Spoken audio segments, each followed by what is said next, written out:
Welcome to Puerto Princesa City in Palawan, and welcome to Anthro on Foot's walking tour.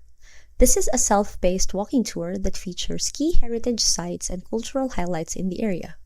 We hope you enjoy this tour as much as we enjoyed curating it. Introduction.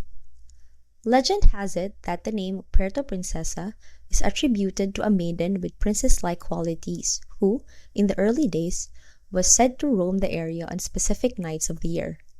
Alternatively, some pragmatic individuals associate the name with the geographical advantages of the place as a seaport, naturally protected throughout the year and possessing a depth capable of accommodating vessels of any size, a maritime haven, or a metaphorical princess of ports.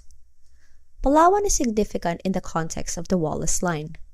The Wallace Line is a biogeographic boundary that separates the ecozones of Asia and Wallacea, which includes parts of Southeast Asia and Australasia.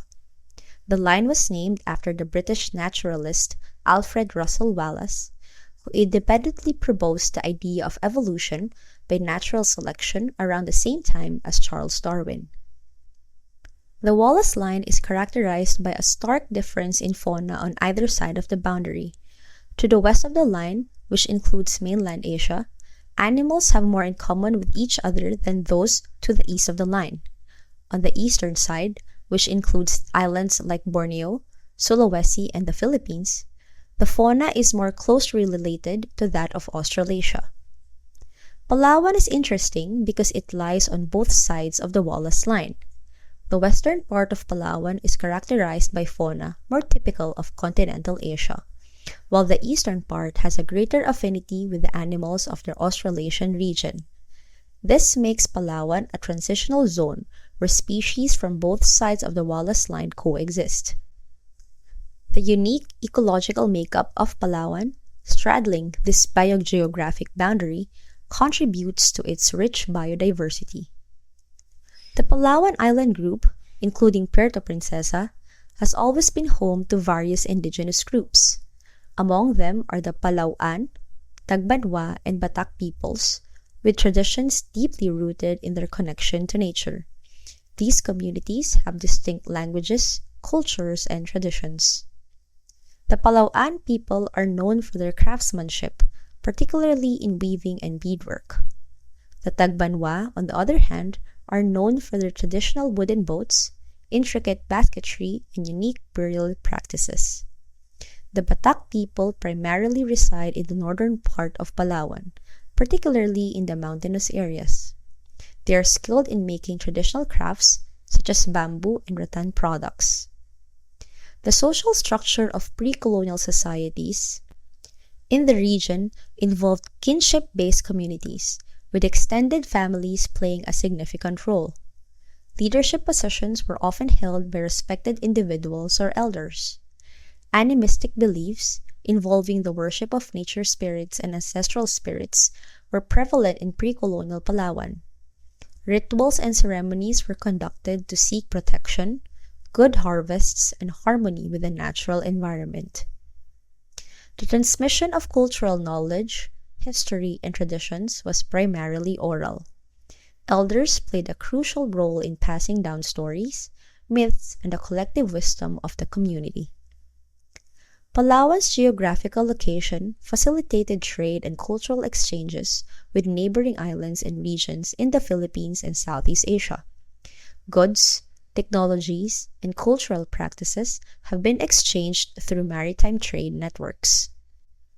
The arrival of the Spanish colonizers in the 16th century marked a significant turning point in the history of Palawan and the Philippines as a whole. The influences of colonial rule, changes in governance, and the introduction of Christianity have shaped the modern cultural landscape of the area. Named after Princess Asuncion, born in 1864 to Queen Isabella II and her consort, Francisco de Cadiz, Puerto Princesa's present name has a historical origin. Following the untimely death of the princess, Queen Isabella II changed the name to Puerto de la Princesa, and over time, it evolved into the current Puerto Princesa. Spanish colonizers established the settlement on March 4, 1872 during their exploration of the province. While searching for a suitable capital site along the Palawan shoreline, they discovered a hill with steep declivity. Upon rowing ashore, they found an extensive plateau, which they deemed ideal for settlement. Shortly after, Father Antonio Muro leveled a section of the hill to create space for a chapel. Where the Catholic Cathedral, the PC Barracks, and the Rizal Park are now located. The first Mass in Puerto Princesa occurred at the site marked today. By May 1872, the port of Puerto Princesa became the center of Spanish naval operations in the area due to meeting all the Navy's requirements. Royal decrees later provided incentives to settlers, and by 1883, the settlement had developed into a town with 12 roads, a hospital, and a well-built port.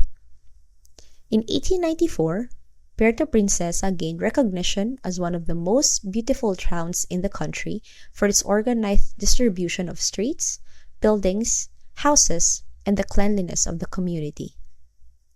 In 1911, during the American administration, Puerto Princesa became the seat of the Palawan provincial government, with Major John Brown as lieutenant governor.